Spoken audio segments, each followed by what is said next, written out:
యువతకు అండగా నిలిచేందుకే ఈ క్లాసెస్ యాప్ను తీసుకొచ్చామని ఏనుగుల రాకేష్ రెడ్డి వెల్లడించారు.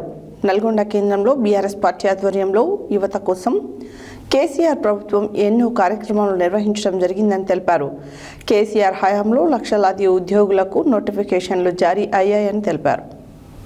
యువతకు అండగా నిలిచేందుకే ఈ క్లాసెస్ యాప్ను తీసుకొచ్చామని ఏనుగుల రాకేష్ రెడ్డి వెల్లడించారు. నల్గొండ కేంద్రంలో బీఆర్ఎస్ పార్టీ ఆధ్వర్యంలో యువత కోసం కేసీఆర్ ప్రభుత్వం ఎన్నో కార్యక్రమం నిర్వహించడం జరిగిందని తెలిపారు. కేసీఆర్ హయాంలో లక్షలాది ఉద్యోగాలకు నోటిఫికేషన్లు జారీ అయ్యాయని తెలిపారు. నిరుద్యోగ యువత ఉద్యోగ నోటిఫికేషన్ల కోసం పోరాటాల్లో ముందుండాలని మాజీ మంత్రి జగదీశ్వర్ రెడ్డి మాట్లాడుతూ, రాష్ట్రంలో యువత, రైతులు, మహిళలు కాంగ్రెస్ పాలనపై తీవ్ర అసంతృప్తితో ఉన్నారని తెలియజేశారు. నల్గొండ మాజీ శాసనసభ్యులు కంచెల భూపాల్రెడ్డి మాట్లాడుతూ, 2.5 ఏళ్ల కాంగ్రెస్ పాలనలో ఒక్క కొత్త ఉద్యోగ నోటిఫికేషన్ కూడా రాలేదని ఆరోపణ చేశారు.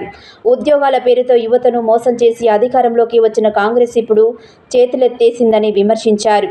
కార్యక్రమంలో బీఆర్ఎస్ పార్టీ జిల్లా అధ్యక్షులు రవీందర్ నాయక్, మాజీ ఎంపీ బడుగుల లింగయ్య యాదవ్, నాయకులు, కార్యకర్తలు పెద్ద ఎత్తున పాల్గొన్నారు. సూర్యాపేట జిల్లా బీఆర్ఎస్ పార్టీ అధ్యక్షులు బడుగుల లింగయ్య యాదవ్ గారు, నల్గొండ జిల్లా బీఆర్ఎస్ పార్టీ మాజీ అధ్యక్షులు, మాజీ శాసనసభ్యులు మిత్రులు రవీందర్ కుమార్ గారు, నల్గొండ మాజీ శాసనసభ్యులు మిత్రులు భూపాల్రెడ్డి గారు. ప్రూఫ్ పెట్టండి, మీకు ఆటోమేటిక్గా 24 అవర్స్ లోపు మీకు యాక్టివేషన్ వస్తుంది. అయితే ఇంకా ఫర్దర్గా మీకు యాక్టివేషన్ వాళ్ళకు ప్రత్యేకంగా అందరి తరఫున ప్రత్యేక ధన్యవాదాలు తెలియజేస్తున్నాను. ఈ యాప్ను మీ యూనివర్సిటీలో కూడా లోపలికి తీసుకెళ్ళి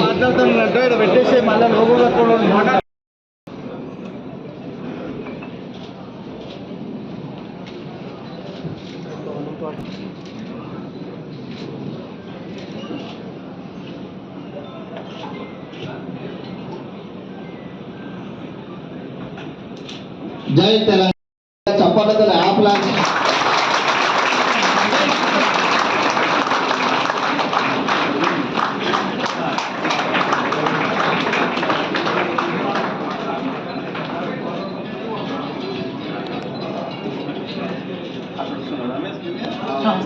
చాలా చాలా ధన్యవాదాలు.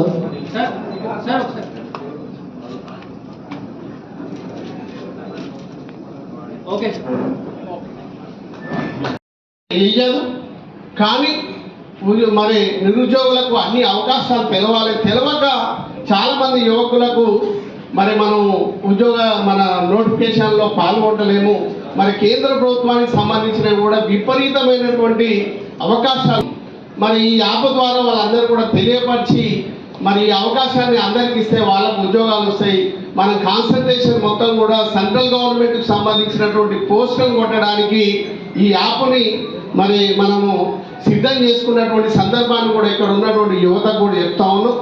మరి మేము కూడా త్వరలో జగదీశ్వర మేము మాట్లాడి కూడా ఇది ఉమ్మడి నల్గొండ జిల్లా మొత్తం కూడా కలిపి పెద్ద ఎత్తున ప్లాన్ చేయడానికి కూడా మేము ప్లాన్ చేస్తున్నాం. ఆల్రెడీ స్కెచ్ కూడా చేసినాం. కాబట్టి మట్టి కల్పించి గులాబీ జెండాను ఎగురవేసి ప్రగతిని పరుగులు పెట్టించినటువంటి మనం ఈరోజు ఎంతో ప్రత్యేకమైనటువంటి రోజు. కేసీఆర్ గారి నేతృత్వంలో 36 పార్టీల సహకారంతో బానిస సంఖ్యలు తెంచుకొని స్వరాష్ట్రాన్ని సాధించుకున్నటువంటి రోజు ఈ జూన్ 2వ తేదీ తెలంగాణ ఆవిర్భావ దినం. ఈ తెలంగాణ నేల మీద ఉన్నటువంటి ప్రతి ఇసుక రేణువుకు ఒక చరిత్ర ఉంది. ప్రతి రాయికి, రప్పకు, కాలి గజ్జకు, ఉట్టికి, ఊట చెల్మకు కోట్ల మంది మీకు ఆక్రోశం అని చెప్పే పరిస్థితి వచ్చింది అంటే ఈ దేశాన్ని ఎదురు వాళ్ళు సిగ్గుపడాలి. రోజుల్లోనే ఒక యాప్ ప్రారంభం చేసి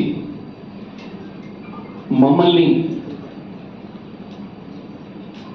ఈ రకంగా తయారు చేసేందుకు మీరు సిగ్గుపడాలి అని చెప్పి మేము కాక్రోచ్లో మీ లెక్క ప్రకారం అని చెప్పి 15 కోట్ల మంది చూపించిన అనంటే దానికి ఎవడు సిగ్గుపడాలి, ఎవడు బాధ్యత వహించాలి? కోట్లాది ఉద్యోగాలు ఇస్తాం, నెలకు ఏడాదికి 2 కోట్లు ఇస్తామని చెప్పి ఆశ పెట్టి వచ్చినోడు సిగ్గుపడాలి. సమాజాన్ని ఈ రకంగా తయారు చేసినందుకు వాళ్ళు బాధపడాలి తప్ప నిరుద్యోగులు ఉన్న వాళ్ళు కాదు బాధ్యులు. ఏం జరుగుతుంది ఈ రాష్ట్రంలో, ఈ దేశంలో. ఇవాళ మనం పొద్దున ఒక సంఘటన చూసినాం. యువ సోదరిమణులు, సోదరులు, మీడియా మిత్రులందరికీ నమస్కారాలు. వాస్తవానికి నాకు కొంచెం ఫోన్ ఆపరేటింగ్ రాదు, యాప్లు అంటే తెలియదు. మా రాకేష్ వచ్చి ఏదో యాప్ ఓపెన్ చేయాలన్నా రమ్మన్నాడు. నాకు యాపిల్ పండు ఇస్తేనే వస్తుంది కానీ యాప్లో గురించి నాకు తెలియదు. ఇది దేనికి పని చేస్తుంది, ఎవరు కొరకు అని అడిగిన. అంటే లేదన్నా ఇది నిరుద్యోగ యువతకి బాగా ఉపయోగపడుతుంది అంటే నిజంగా చూస్తారా, దాన్ని అంతగా వాడతారా అని అడిగితే చెప్పాడు. ప్రత్యేకించి చాలా ఖర్చును తగ్గిస్తుంది, అనేక ఇబ్బందులతోని, ఆర్థిక ఇబ్బందులతోని